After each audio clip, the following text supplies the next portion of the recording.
Honorable Speaker, and I'm saying it very respectfully. Yes. I'll need an hour only to deal with that alone. Let me start here. When you are dealing with a country... All right, we have 1 minute, and then we will... 1 minute for the benefit, because the chair really wanted you to elaborate. Can I clarify, then I go to the 1 minute? 1 minute. 1 minute. For this alone or for my 1 minute? 1 minute. Okay. Honorable Speaker, the point I was making in terms of domestic borrowing, going back there, we come here and tell Kenyans we are borrowing domestically. But we are borrowing 78% domestically on one account, that we are leaving 3% interest rate money to come to a 10% money, Honorable Speaker. It's for one reason. We don't want accountability that comes with external money. External money, they will require you to do several things. One, you propose to form an infrastructure fund. Infrastructure fund in Kenya should actually be an illegal borrowing fund, because you are forming it to leverage more and to borrow more. External money will tell you, we give you cheaper money, but account this as part of the national debt. But because the government does not want that accountability, then they come and borrow domestically, Honorable Speaker. External money like IMF, World Bank, and the other multilaterals, they will tell you a securitization and Talanta board must be part of the national debt. But Honorable Speaker, because we do not want that accountability, then we come domestically. Then what do we do domestically? We come and float boats. But who are the buyers? Number one buyer of the boat is NSSF. The number two, Honorable Speaker, is superannuation fund. And therefore, basically, part of this money is actually government borrowing money, its own money, Honorable Speaker. It's actually borrowing money that is meant for workers, Honorable Speaker, because phone calls can be made and NSSF can, in a manner that is not optimal, then channel resources there, Honorable Speaker. We need to know, Honorable Speaker, that the tendency we are on cannot perpetuate forever. We will soon be like Senegal and later on like Ghana. But I hope the decision makers can realize that the stability of our economy is more important than the current. What's your point of order, Honorable? Although you, the Honorable Nyoro has, what's your point of order? Thank you, Mr. Speaker. Actually, Ndindi is my good friend, but I also wanted to tell him the point we are driving home is prudent use of the money we borrow. And actually, if you talk of Japan, the money they borrow is locally borrowed. You should actually compare a country like Morocco. Morocco, the debt ratio to the GDP is 70%, which is at the same level with Kenya. But you see, Morocco is doing better than Kenya by far. Not export alone.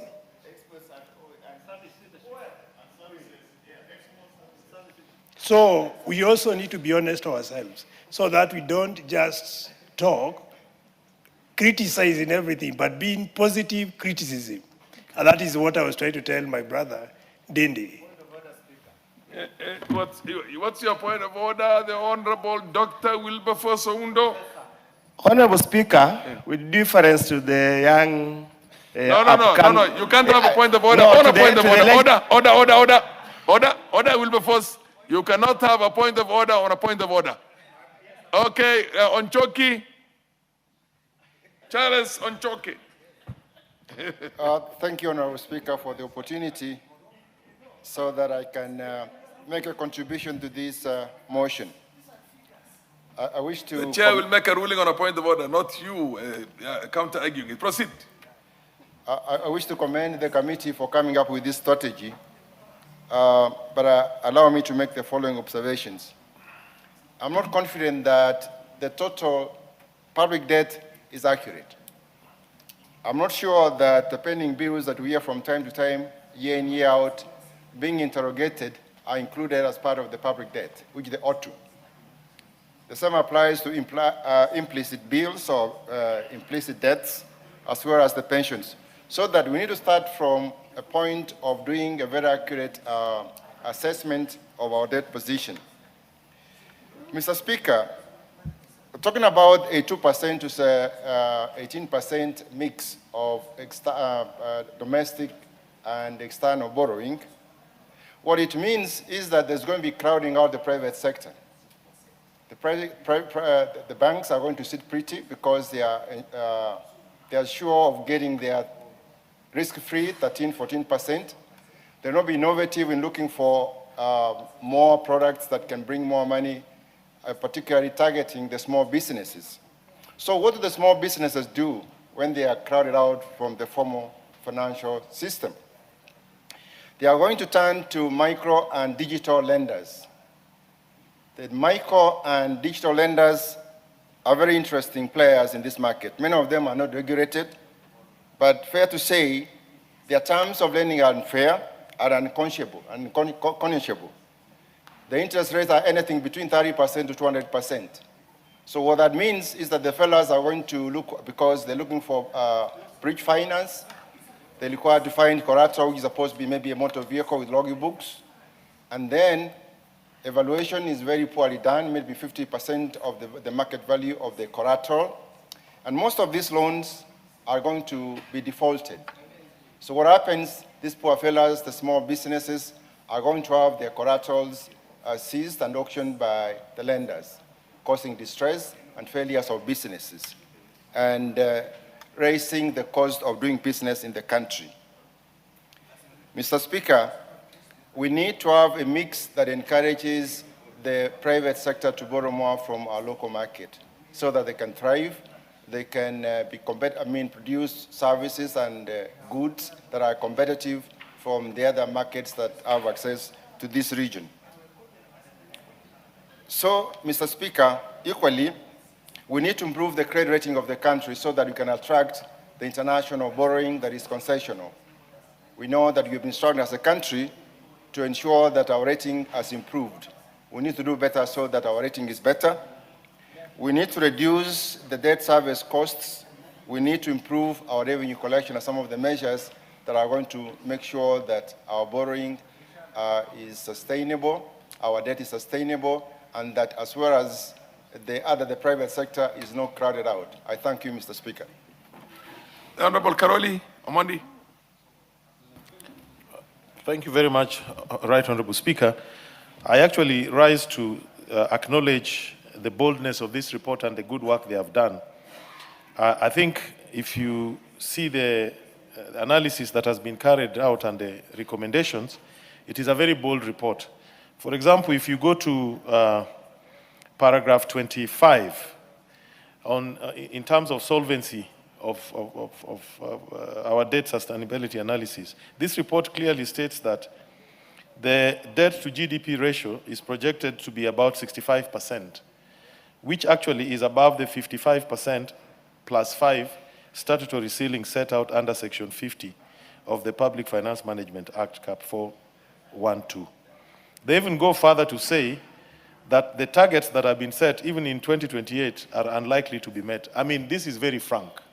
And I think the country is being given the true picture of our debt situation. Paragraph 26, liquidity perspective. Debt service to revenue, as well as debt service to export ratios, are expected to breach the limits over the medium-term horizon. Honorable Speaker, what is clearly being said is that Kenya's current debt situation is close to what you call debt distress levels. But, Honorable Speaker, whichever parameter you look at, whether it is risk of external debt distress or overall risk of debt distress, all those parameters, the results are that they are very high. And I think this report gives a very true and accurate picture of our situation. But what probably Kenyans need to remember is, how did we get into this? We should remember that in 2014, Kenya was reclassified from a low-income to lower middle-income economy. The reason why this was done, I think they call it rebasing, was that Kenya would then have the capacity to borrow from international financial markets. But what was not properly explained to Kenyans was that the opposite of that would be that we would lose access to other interest-free loans and grants, like what Honorable NDINDI was describing, certain World Bank or Bretton Woods support system. And the net effect of this is that we have began to borrow from commercial markets, which are more expensive than like with the Eurobond, which we were not even able, the first Eurobond we were not even able to pay. We then refinanced it and borrowed more.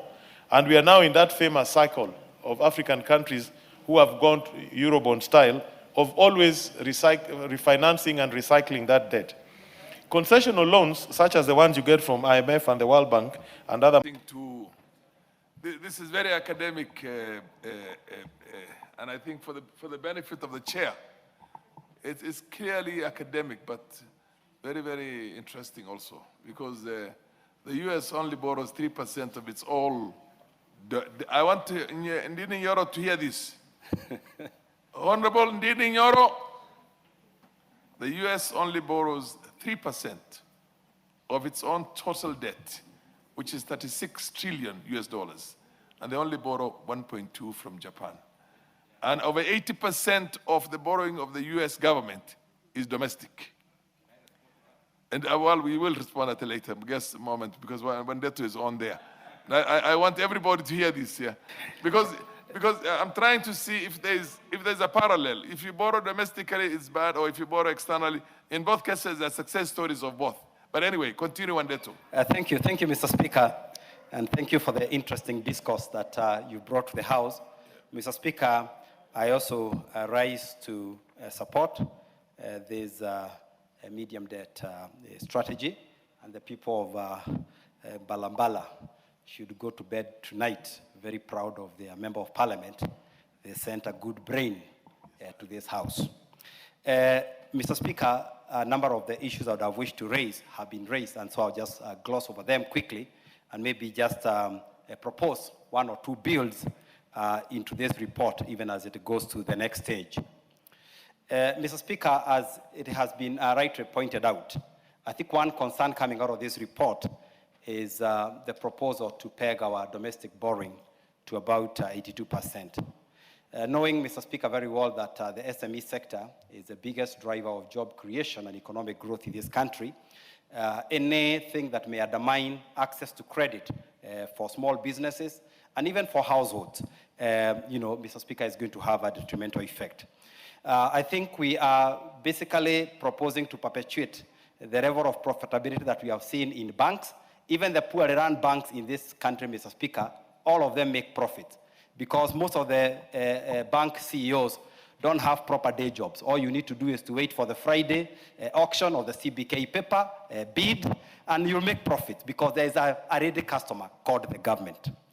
Mr. Speaker, the second issue is securitization of revenues, because again, this has to be properly be classified as debt. And I know this is the new mode of financing that we are advocating for in this country, but it is very, very important that all future revenues that have been securitized, we basically recognize that, as public debt. Mr. Speaker, the other issue is pending bills. If you look at pending bills, in my opinion, and I probably I don't have the proper statistics, they must be the third biggest source of government revenue after taxes and borrowing. The third one must be SME financing in the name of public debt. And Mr. Speaker, it's important that maybe in this country we come up with a policy that any pending bill above 180 days, or whatever days we can think about, officially be classified as a public debt. The other one is, Mr. Speaker, is public-private partnerships, which again have become very, very common in this country. And it looks like the Kenya Kwanza government, that is the route that they're advocating.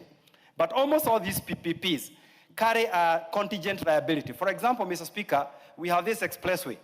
If it doesn't meet its revenue targets, or if something goes wrong, there is a contingent liability that hangs around the people of Kenya that they would have to pay for it. So this also needs to be classified together with the rest of the public debt. Even the upcoming infrastructure fund, where we are being told that every shilling will attract an additional 10 shillings of debt, also needs to be properly classified, as public debt. But Mr. Speaker, the elephant in the room on public debt has been value for money. In this country, EACC estimates we lose about 608 billion shillings per year on corruption. Other estimates show that 3 out of every 10 shillings, collected by government is lost in one way or another, to corruption. So how do we progressively ensure that we have value for money, for all the taxes we are correcting, for all the borrowings that we are making? Point of order. Majority Leader, did I hear that you have a point of order? You must have Honorable Speaker, your coach because I did not catch your eye then. Yes. I didn't want to interrupt my good friend, Honorable Wandeto. What's your point of order? But he was anticipating debate and actually misleading the country and the House. And I heard, unfortunately, the Honorable Nyoro doing the same on the National Infrastructure Fund. And just to inform them, since we are not here at 2:30, there will be debate in the House scheduled next week on the National Infrastructure Fund. Therefore, we cannot be debating the National Infrastructure Fund because I've heard both of them saying that the National Infrastructure Fund is part of an undisclosed debt, which is not true. Let them hold their horses, wait for the National Infrastructure Fund bill next week. It will be in the House next week. Avail yourselves and debate on it now. Otherwise, let us stop anticipating debate, which is against our own standing orders. Proceed.